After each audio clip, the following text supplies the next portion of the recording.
नमस्कार दोस्तों, खबर बहुत बड़ी है। खबर यह है कि कल सूरत की अदालत ने राहुल गांधी को 2 साल की सजा सुनाई थी आपराधिक मानहानि को लेकर।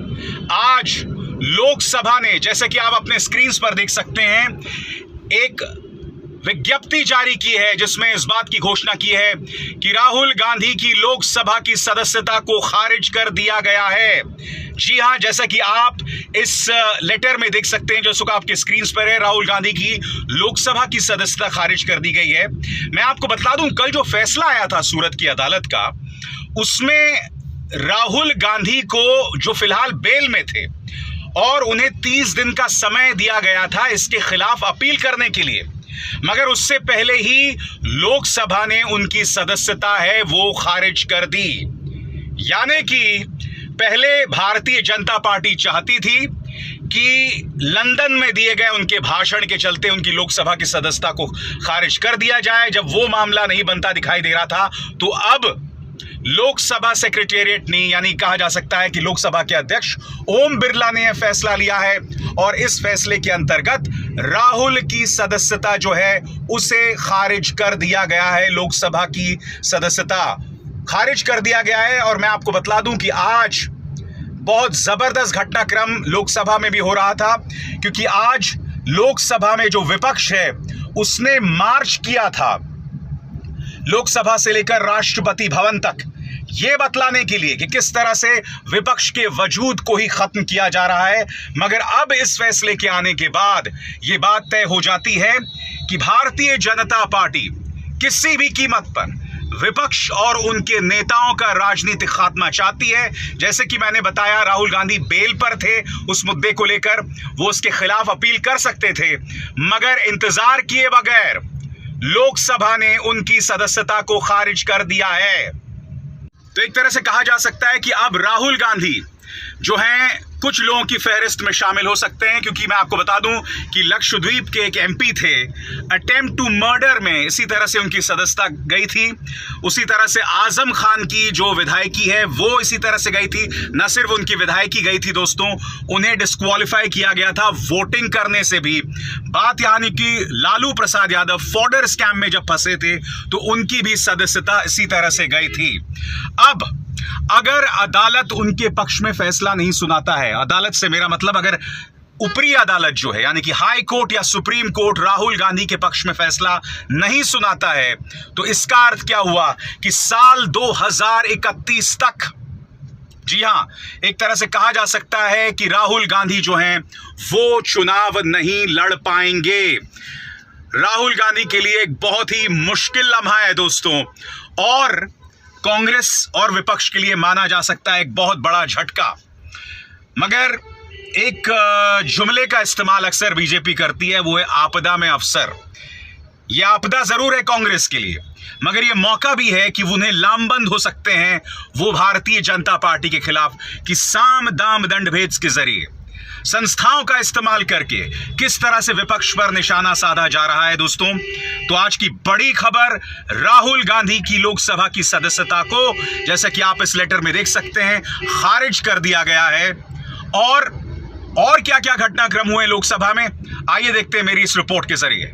इससे पहले कि आप मेरा बाकी कार्यक्रम देखें दोस्तों, बड़ी खबर यह भी है कि राहुल गांधी की सदस्यता खारिज होने के बाद अब प्रधानमंत्री नरेंद्र मोदी को गौतम अडानी को लेकर सबसे करारा हमले का सामना नहीं करना पड़ेगा। जी हां, राहुल गांधी लगातार गौतम अडानी के मुद्दे पर प्रधानमंत्री नरेंद्र मोदी को शर्मिंदा कर रहे थे। राहुल गांधी की आवाज जैसे ही खामोश कर दी जाती है, उनकी लोकसभा की सदस्यता को खारिज करके अब एक बात तय है कि जितनी शिद्दत के साथ, जितनी रिसर्च के साथ कोई राजनेता जो बोल रहा था गौतम अडानी और पूरे मामले पर, वो पूरी तरह से अब खत्म हो गया है।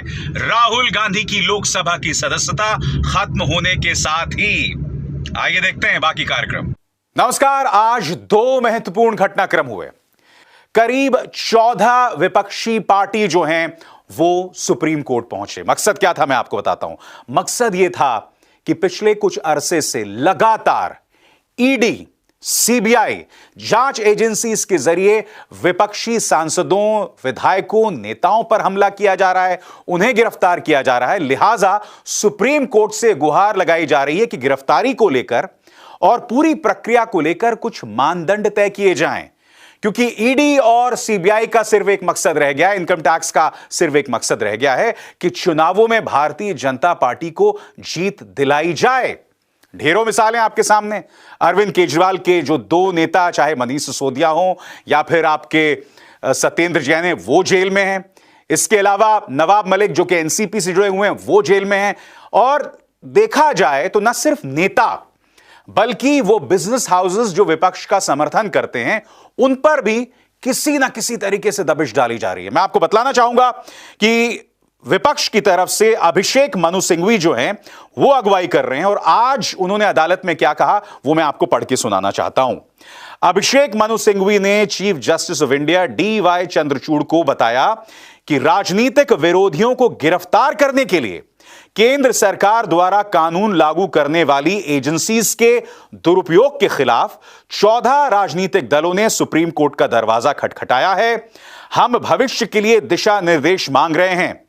2014 के बाद यानी मोदी सरकार के अंतर्गत मामले दर्ज करने में भारी उछाल आया है। सजा की दर मात्र 4 से 5% है। विपक्ष क्या कह रहा है कि आप जब गिरफ्तार करते हैं 100 लोगों को तो सजा मुश्किल से 4 या 5 लोगों को मिलती है, मगर उसके जरिए एक पूरा माहौल तैयार किया जाता है। माहौल क्या तैयार किया जाता है कि साहब विपक्ष जो है वो भ्रष्ट है और सिर्फ एक अकेला सब पे भारी, यानी कि सिर्फ प्रधानमंत्री नरेंद्र मोदी लड़ाई लड़ रहे हैं। और न सिर्फ लड़ाई लड़ रहे हैं बल्कि एक विक्टिमहुड भी क्रिएट किया जाता है कि देखिए ना, मुझे 2-2, 3-3 किलो गालियां रोज पड़ती हैं, या फिर विपक्ष जो है मुझे काम नहीं करने दे रहा है। समानांतर तौर पर यह भी कहा जाता है, यानी कि चित भी मेरी पट भी मेरी। एक तरह से दोनों चीजों का फायदा उठाने की बीजेपी कोशिश करती है। आप जानते हैं संसद के अंदर लोकसभा के अध्यक्ष ओम बिरला ने गिलोटिन का इस्तेमाल किया। अब आप कहेंगे गिलोटिन का मतलब क्या है? इसका अर्थ यह है कि अब जो वित्त विधेयक है, यानी कि जो आम बजट पेश किया गया था, उस पर कोई बहस नहीं होगी और उसे त्वरित पारित कर दिया जाएगा। क्या कह के कि भाई संसद की कार्रवाई तो बाधित हो रही है, ऐसे में बजट पर चर्चा कैसे हो? जबकि मैं आपको बतला दूं कि जो बजट में चर्चा नहीं हो रही है या संसद में कार्रवाई बाधित हो रही है, विपक्ष तो यह आरोप लगा रही है कि आजाद भारत के इतिहास में पहली बार हो रहा है जब सत्ता पक्ष कार्रवाई को बाधित कर रहा है। तो ऐसे में लोकसभा अध्यक्ष ओम बिरला इस खास प्रावधान का इस्तेमाल क्यों कर रहे हैं?